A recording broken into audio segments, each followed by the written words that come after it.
Hi everyone and welcome to my channel.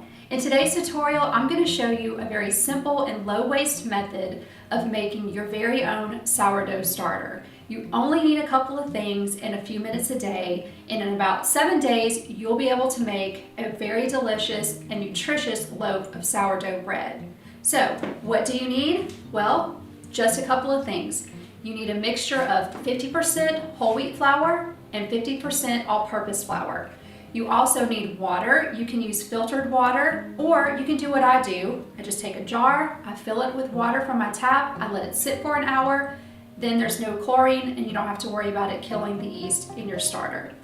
You need a jar. I use these Weck jars. I like them because I can see everything that's going on in the starter. They come with a glass top that is breathable, but you can also use a bowl with a plate. You can use a mason jar with a canning lid set on top, or just a piece of fabric wrapped around the jar and held in place with a rubber band. You'll need a spatula to stir the starter with every day. You will need measuring cups and measuring spoons. That's it. So if you're interested in putting together your very own sourdough starter, stay tuned and let's get started. On day one, you're going to add 1/2 cup of the 50-50 flour mixture and 1/3 cup of filtered water to your jar. Use a spatula to stir this up really well, making sure that you get all the dried clumps incorporated. Then you're just going to scrape down the sides really good.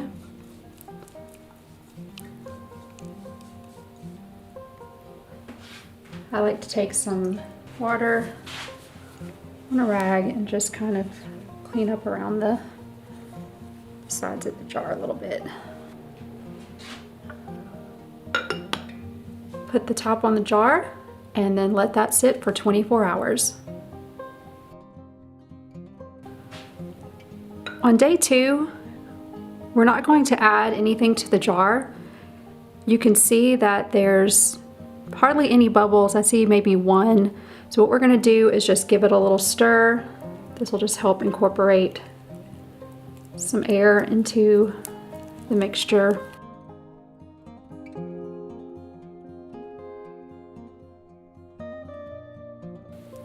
And that's it. Put the top back on and let it sit for another 24 hours. Okay, this is the morning of day 3, and as you can see, there's lots of bubbles on top of the starter, so it is nice and active. Okay, so now that we are on day 3 and we have kind of let this sit, we're gonna go ahead and start discarding and feeding every single morning. So what you wanna do is get a clean jar, and let's just go ahead and stir up the starter a little bit.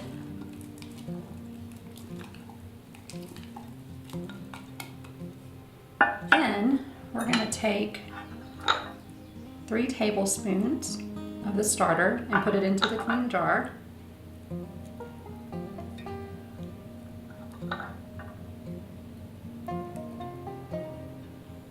Okay. We'll take this starter, and this will either go in your compost or you just discard it, just throw it away. To this, we're going to add 1/2 cup of the 50-50 flour mixture, the whole wheat and all-purpose flour. And then we're going to add 1/3 cup of filtered water. And let's go ahead and give that a really good stir.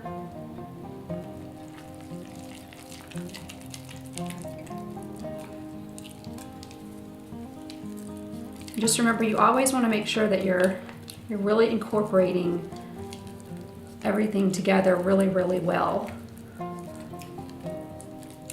You don't want any dry spots in this.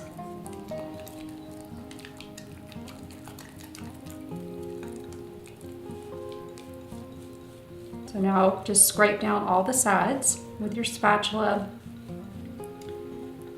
Okay, And then if there's anything on the sides, I like to take my filtered water and simply just clean that up. All right, so at this point, you're going to start seeing some activity every single morning. So I suggest just taking a rubber band and putting it around the jar at the level that the starter is. And that way you can see every morning if it's risen and fallen and just kind of gauge the activity. So what we're gonna do is put the top back on, and we're gonna let this sit for 12 hours. It's been 12 hours since our AM feeding, and you can see that the starter has risen, about doubled. And if you look on the top, there's lots and lots of activity going on. So we're gonna go ahead with our PM feeding, and we're not gonna discard anything. We're simply going to add 2 tablespoons of flour, and then a tablespoon and a half, about a tablespoon and a teaspoon or so, just to make it easy. And we're just going to stir this right into the starter. This is going to feed it while it's sitting overnight so it doesn't run out of food, to keep building up the yeast in the starter. So by doing this method where we are discarding and feeding in the morning and then just simply adding a little bit of food in the evening, we're cutting down on a lot of waste. Okay, so we're just scraping down the sides as usual. I always just like to go and clean up around the inside of the jar.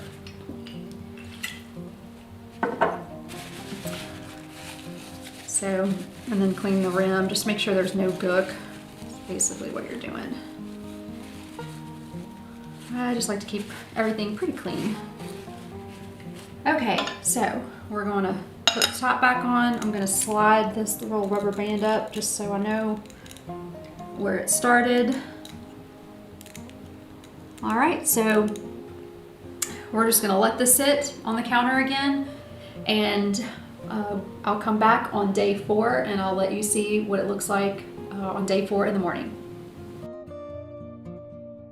It's the morning of day 4, and you can see there's plenty of bubbles on the top of the starter. So we're going to go ahead and do our discard and feed.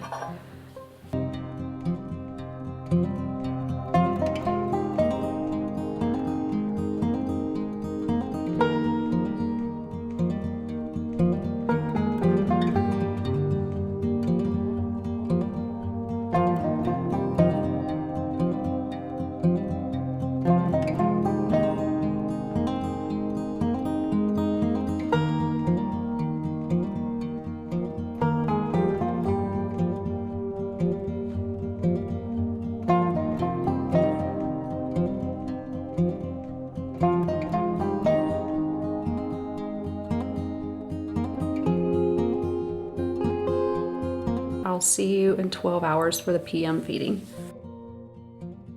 This is the evening of day 4, so we're going to give it a PM feeding.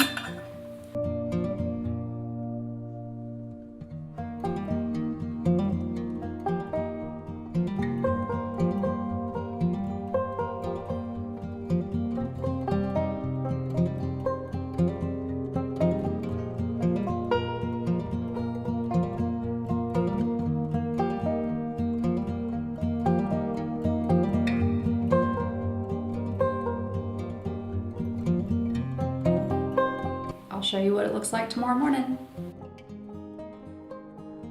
It's the morning of day 5, and I just want you to see the the top of the starter, it is very liquidy, and that just means that the yeast are getting more and more hungry. They're eating a lot of the food that we're giving it. And so it didn't rise at all. Actually, it may have risen and gone back down overnight. I can't really tell, but this is perfectly normal, okay? You do see the bubbles and everything on top, so that's really what you're looking for. So again, this is the morning of day 5, so I'm going to go ahead and do the AM feeding.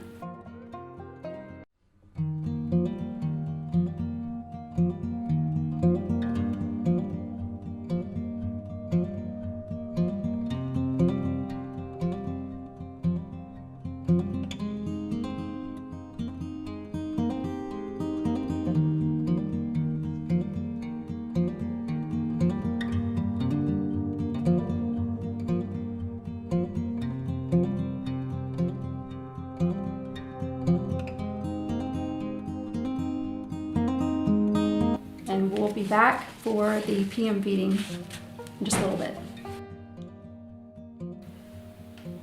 Okay, we're at the end of day 5. You can see that it has risen and there's bubbles. See if you can see the top there. So let's go ahead and give it its nightly feeding.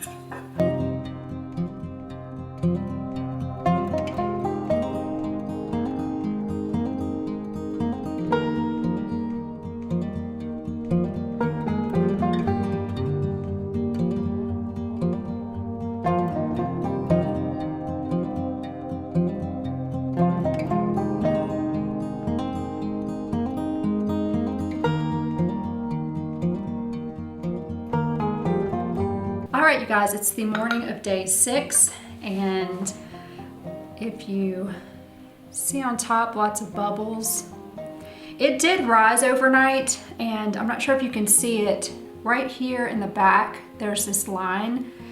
It rose and then it fell back down. So at this point, I'm going to assume that it's not strong enough to bake bread, so maybe another day or 2. So let's go ahead and just do our normal AM feeding.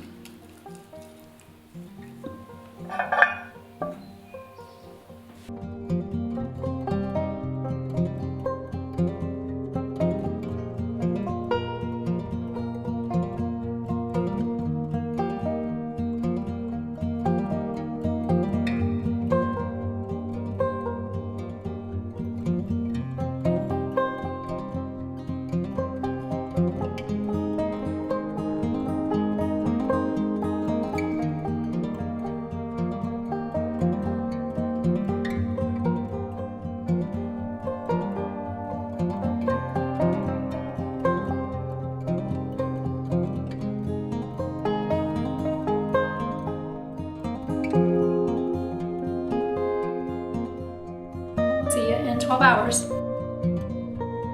It's the evening of day 6, and I just want you to see that the starter has doubled in size. So it is very active. You can look on the top and see lots and lots of bubbles. So this is what you should be seeing on the evening of day 6. Let's go ahead and give it its feeding.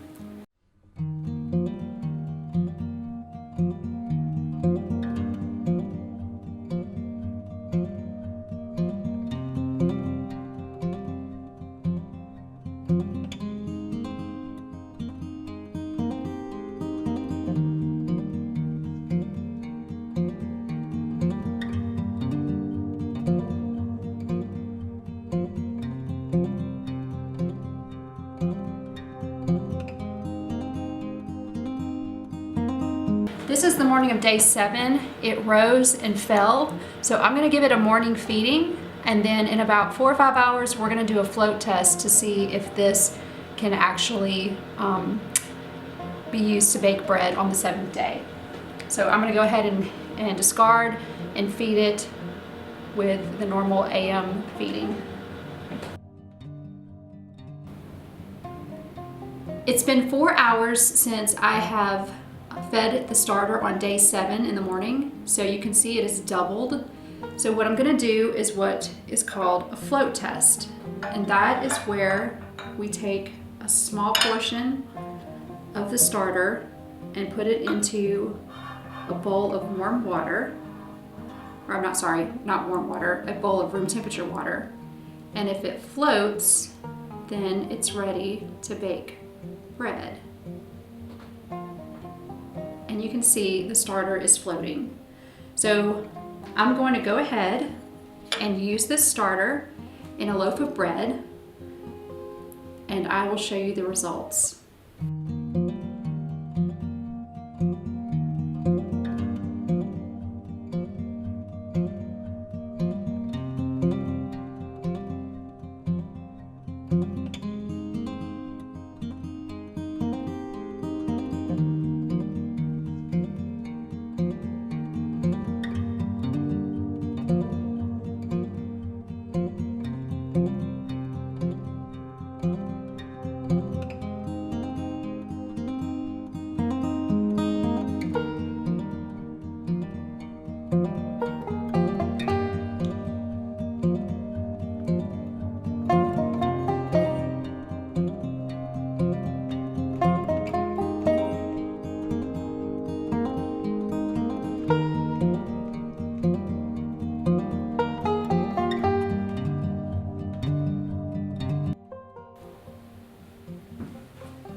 Here you go, guys. I just finished baking this about an hour ago, and you can see that it has a really good rise. Really nice oven spring. Nice and golden. So let's go ahead and slice this open, and we'll see what the crumb looks like.